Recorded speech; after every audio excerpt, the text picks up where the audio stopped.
Committee میں جو آخری بندہ داخل ہو رہا ہوگا نا، اس کی جیب میں ایک بندہ ماسک لگا کے آئے گا اور وہ اس کی جیب میں پرچی ڈالے گا، اور وہ پرچی جب یہ کھولیں گے اس کے اوپر جو نام ہوگا یہ کہیں گے جی ہمارا یہ نام ہے۔ ان کی حیثیت اور اوقات اتنی ہے، سے زیادہ ان کی حیثیت اور اوقات نہیں ہے۔ لیکن ہم فرض کر رہے ہیں کہ پیپلز پارٹی کہہ دیتی ہے منصور علی شاہ، نون لیگ کہہ دیتی ہے یحییٰ آفریدی، اور نہیں یہ تو نہیں کہیں گی، یہ الگ الگ مطلب یہ ہوں گی، اور پی ٹی آئی کسی تیسرے نام پہ چلی جاتی ہے، اور پی ٹی آئی کہتی ہے مثال کے طور پہ منیب اختر، جو کہ پی ٹی آئی نے کہنا نہیں ہے، وہ کہیں گے کہ منصور علی شاہ، ٹھیک ہے۔ اب مسئلہ یہ ہے کہ اگر 3 بندے ہیں پی ٹی آئی کے اور 3 بندے پیپلز پارٹی کے ہیں، وہ 6 کہہ دیتے ہیں چلے منصور علی شاہ، تو 7 تو پھر بھی پورے نہیں ہو رہے، اور اس کے لیے 7 آپ کو نام چاہیے، تو اس کے اوپر خاموش ہے۔ اب دیکھیں اس کے اوپر سوال یہ ہے کہ ایک اور جو یہ واردات ڈالیں گے کہ یہ متناسب نمائندگی کی جو بات کر رہے ہیں، ہو سکتا ہے پی ٹی آئی کے ممبرز اس میں کم کر دیں۔ اگر یہ پی ٹی آئی کے بندے کم کر دیں گے تو پھر کیا ہوگا، پھر کیسے ہوگا؟ تو یہ ایک ایسا کرائسس ہے شدید، جس سے ہر آنے والے دن کے ساتھ معاملات گمبھیر ہوتے چلے جائیں گے۔ اگر آپ اس آئینی ترمیم کو دیکھیں تو اس کے مطابق تو کل رات 12 بجے تک، 22 اکتوبر کو رات 12 بجے تک انہوں نے فیصلہ کرنا ہے کہ کون چیف جسٹس پاکستان ہوگا۔ اور پھر یہ جو بات ہوتی ہے کہ مولانا فضل الرحمان صاحب نے ایک غیر اعلانی ان کی کمٹمنٹ ہے ان کے ساتھ حکومت کی کہ منصور علی شاہ صاحب ہی چیف جسٹس پاکستان بنیں گے، تو اگر تو یہ بات درست ہے تو میں پہلے مولانا صاحب کو 70% کریڈٹ دیتا ہوں کہ مولانا صاحب کا یہ کریڈٹ ہے، جو چیزیں میں نے آپ کو بتائی ہیں کہ انہوں نے نکلوائی ہیں اور اس معاملے کو 20 اکتوبر تک لے کے آئے ہیں۔ اگر منصور علی شاہ صاحب بیٹھ جاتے ہیں تو پھر میں مولانا صاحب کو 95% کریڈٹ دے دوں گا، 5% میری تنقید ہوگی مولانا صاحب پر، کیونکہ میں یہ سمجھتا ہوں کہ مولانا صاحب اگر ساتھ نہ ہوتے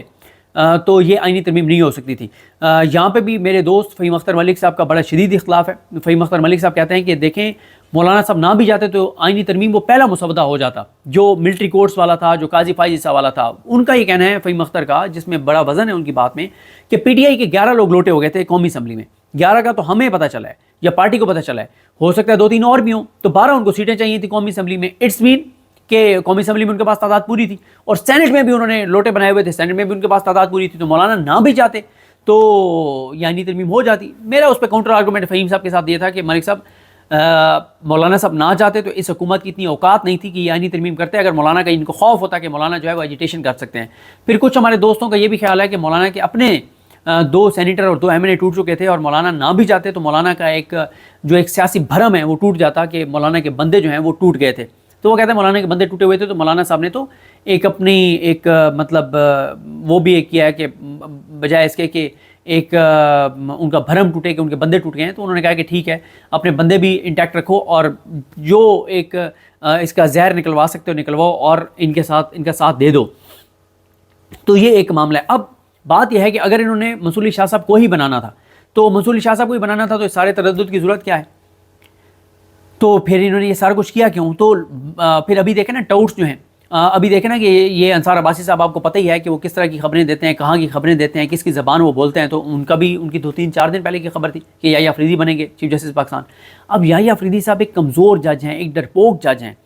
ہاں ان کے کمزور ہونے کا، ڈرپوک ہونے کا اس کا فائدہ بھی ہو سکتا ہے، یعنی حکومت کو اس کا نقصان بھی ہو سکتا ہے، کہ حکومت اس لیے ان کو بنایا ہے چیف جسٹس پاکستان کہ وہ ایک کمزور آدمی ہے، ڈرپوک آدمی ہے، کیونکہ جتنے بھی ہم نے ان کو دیکھا ہے عام کیسز میں وہ بیٹھے ہیں، کسی نہ کسی بات پہ وہ درمیان میں سے نکل جاتے ہیں اور کوئی اور ہی راستہ نکال لیتے ہیں۔ ابھی یہ دیکھ لیں 8 ججز کے ساتھ نہیں کہ وہ مخصوص نشستوں کے کیس میں انہوں نے اپنا وکھرا ہی کوئی فیصلہ دیا ہے۔ اچھا، تو لیکن اس کے آپ دوسرا پہلو بھی دیکھیں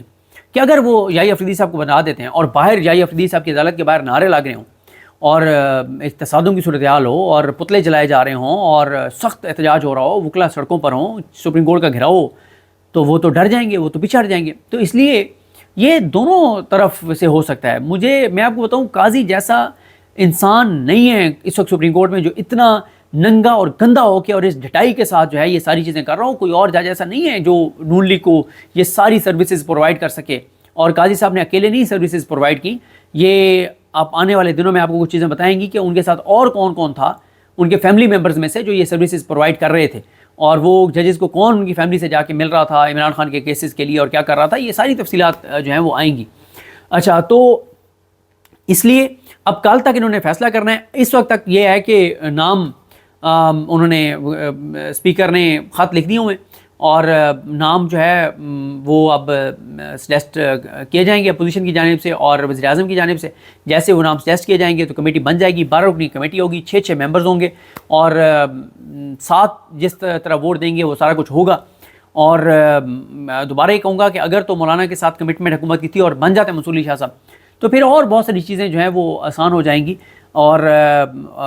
پھر چیزیں حکومت کے ہاتھ سے ویسے بھی نکلنی ہیں لیکن جلدی نکل جائیں گی، نکلنی تو ان کے ہاتھ سے ہیں چیزیں، کیونکہ آج جو ہے وہ وکلا کی کچھ میٹنگز ہوئی ہیں، اس کا احوال بھی آپ کو بتائیں گے،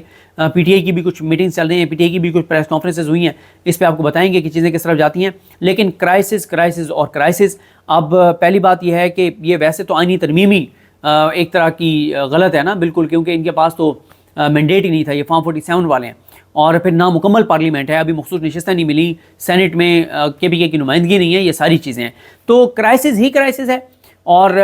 ان کو سکھ چین نہیں آئے گا، ان کو سانس لینے کی فرصت نہیں ملے گی، اور ان کے لیے کرائسس شدید ہوتا چلا جائے گا، یہ جو بھی فیصلہ کریں گے ان کے گلے پڑے گا، جس چیز کی بنیاد ہی نیگیٹو ہو، جس چیز کی بنیاد ہی غلط ہو، وہ چیز نہیں چل سکتی۔ اور مجھے آپ بتائیں، آپ ذرا ایز اے پاکستانی بیٹھ کے سوچیں کہ کیا آپ کو ہو سکتا ہے سننے والا نون لیگ کا حامی بھی ہو سکتا ہے، اگر آپ نون لیگ کے بھی حامی ہیں، دل پہ ہاتھ رکھ کے بتائیں کیا یہ آئینی ترمیم پاکستان کے لیے ہوئی ہیں؟ یہ پاکستان کے لوگوں کے لیے ہوئی ہیں؟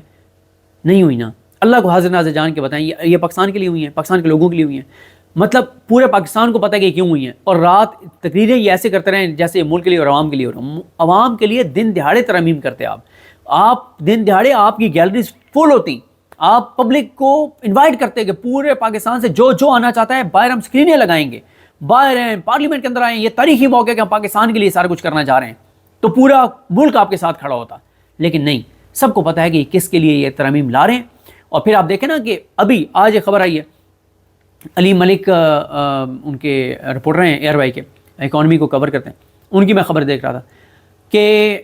چینی ایکسپورٹ کی اجازت دے دیا کابینہ نے آج۔ مجھے لگتا ہے کہ یہ آئینی ترمیم کے نتائج ہیں۔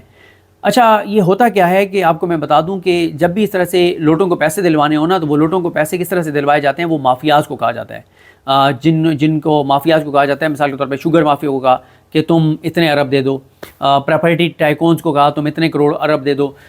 ڈرگ مافیا کو کہا تم فلانے کو اتنے پیسے دے دو، اور کسی کو کہہ دیا اسمگلر کو تم اتنے پیسے دے دو۔ پھر ان کو نا نوازا کیسے جاتا ہے؟ مثلا شوگر مافیا نے اگر 2 سینیٹرز کو یا 2 ایم این ایز کو پیسے دیے تھے، اور مثال کے طور پہ دیے تھے، مثال کے طور پہ 1 ارب روپے دیا تھا، تو وہ انہیں کہیں گے کہ آپ کو اب ہم یہ چینی ایکسپورٹ کی اجازت دے رہے ہیں،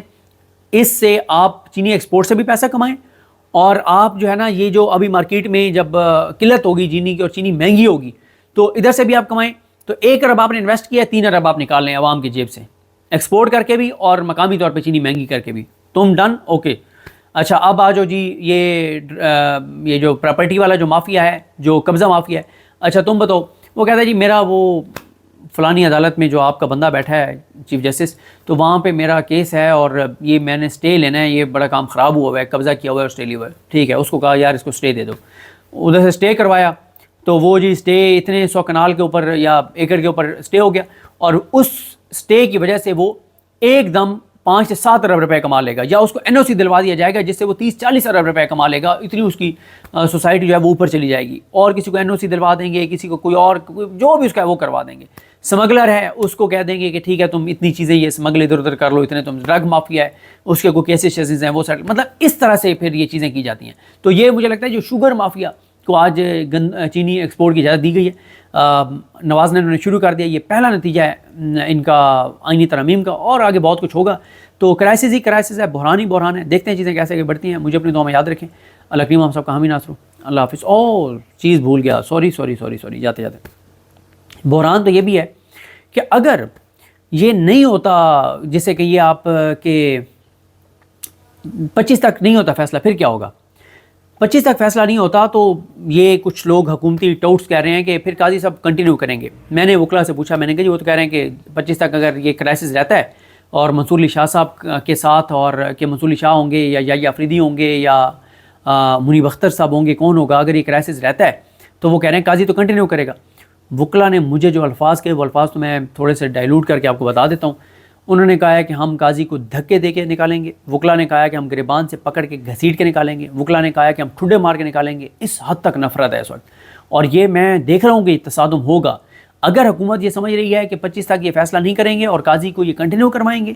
کہ جب تک فیصلہ نہیں ہوتا تو قاضی صاحب کنٹینیو کریں گے، تو وہ یہ ممکن نہیں ہے، نہ آئینی طور پہ، نہ قانونی طور پہ، اور نہ پریکٹیکلی ممکن ہے۔ تو اس لیے یہ باتیں جو سوشل میڈیا پہ پھیلائی جا رہی ہیں کہ جی وہ کنٹینیو کریں گے، ایسا نہیں ہے. اور دیکھنا بہرحال یہی ہے جو میں نے کہا تھا کہ یہ بھی ہو سکتا ہے کہ مولانا کو انہوں نے کہا ہو کہ بنائیں گے منصور علی شاہ صاحب کو، لیکن آگے کے لیے ہم منیب اختر کا راستہ روکنے کے لیے یہ آئینی ترمیم کر رہے ہیں. لیکن پلوں کے نیچے سے پانی بہت بہہ چکا ہوگا 3 سال میں، پتہ نہیں کیا سے کیا ہو جائے گا. تو 3 سال کے لیے ہیں منصور علی شاہ صاحب، اور مجھے نہیں لگتا کہ یہ ہو سکتا ہے، کیونکہ اگر منصور علی شاہ صاحب کو ہی بنانا تھا تو یہ سارا کچھ کرنے کی ضرورت کیوں پڑی، یہ وہ بڑا سوال ہے. بہرحال جی دیکھتے ہیں چیزیں کیسے آگے بڑھتی ہیں. قاضی صاحب کا تو اب ٹوٹل جو ہے وہ 72 گھنٹے تقریباً رہ گئے ہیں، اور 72 گھنٹے بعد اللہ تعالیٰ کرم کرے گا اس ملک پر، اور قاضی صاحب سے پاکستان کی جان چھوٹ جائے گی. مجھے اپنی دعا میں یاد رکھیں. اللہ کریم ہم سب کا حامی ناصر ہو. اللہ حافظ.